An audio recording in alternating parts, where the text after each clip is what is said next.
नमस्कार दोस्तों। चंदन मिश्रा हत्याकांड के बारे में आप सब लोगों को पता है। मैं आपको बताना चाहूंगा ये हत्या किसने कराया, कहां से कराया, क्या उसका दोस्त इस हत्या में शामिल है जो जिसका नाम शेरू है। आप लोगों को बताऊं 2011 में राजेंद्र केसरी जो बक्सर के चूना व्यापारी थे उसके हत्या करने की सजा इन लोगों को मिली। एक को उम्र कैद और एक को फांसी।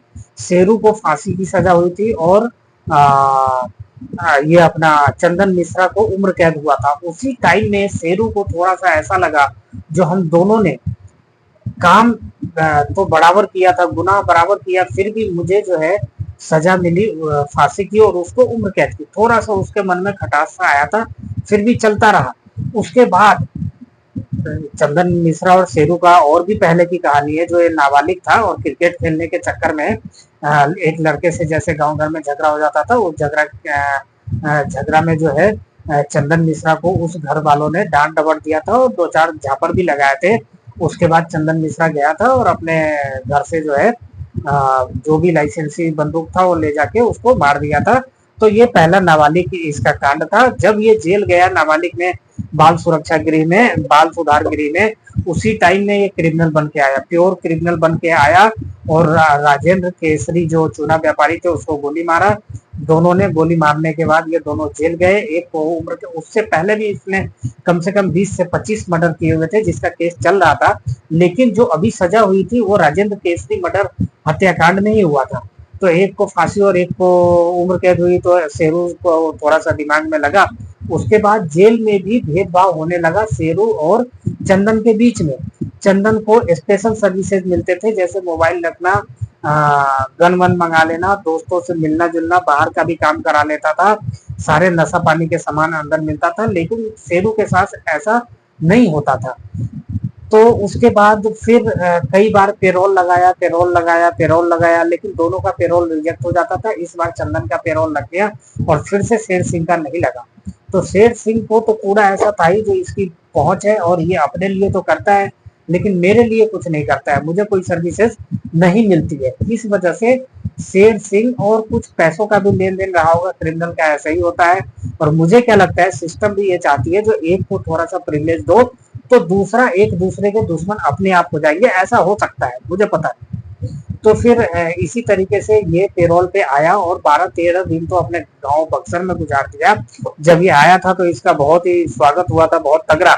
उसके बाद जब ये पारस में गया तो पारस में जो है इसका ट्रीटमेंट हुआ और उसके बाद ये जो है वहां से ये निकलने वाला भी था, लेकिन पता नहीं क्या हुआ। कोई कहते हैं, उसके फादर कहते हैं डॉक्टर साहब ने छुट्टी नहीं दी, एक दिन ज्यादा रोक लिया। और कोई कहता है चंदन खुद रुकना चाहता था। यार मैं, जो बंदा जिसको जेल जाना है वो क्यों चाहेगा मैं हॉस्पिटल में ज्यादा टाइम लगाऊं। वो तो जब छुट्टी मिल जाएगी तब निकल के भागेगा वहां से। यही हुआ। और उसके बाद जो है आप लोगों ने सबने देखा 209 नंबर कमरे का लॉक खराब था। कैसे पता था चंदन 209 नंबर में है? कैसे उन कैदियों, उन लोगों को पता था जो इमरजेंसी किधर है? कैसे चंदन का सुरक्षा नहीं था? ये सारी बात जो है ना, मुझे पूरा भरोसा है जो हॉस्पिटल के लोग भी जरूर मिले होंगे, इसका इन्वेस्टिगेशन जरूर होना चाहिए। लेकिन बिहार का जो पटना का एसएसपी है वो तो खुद बोल चुका है जो ये एक गैंगवार था। लेकिन मेरा ये कहना है मिस्टर एसएसपी, अगर ये गैंगवार था तो ये सही नहीं है।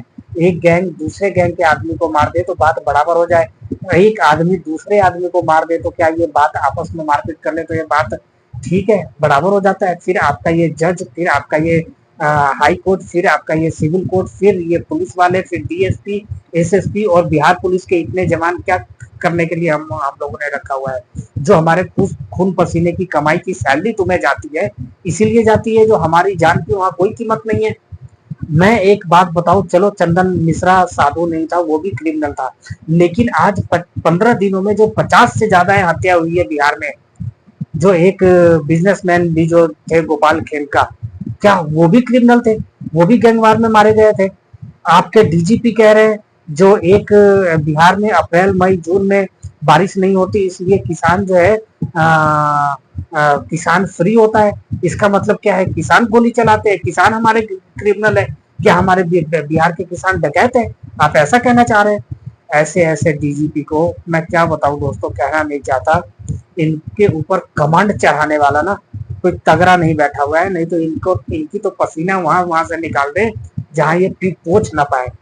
ये हमारे खून पसीनों की, आम आदमी खून पसीनों की कमाई का इनको जाता है सैलरी, और ये हमारे लिए इतने बेतुके बात बोलते हैं जो मन तो करता है क्या बताऊं। चलिए रहने दीजिए, अभी चंदन मिश्रा पे ही करते हैं।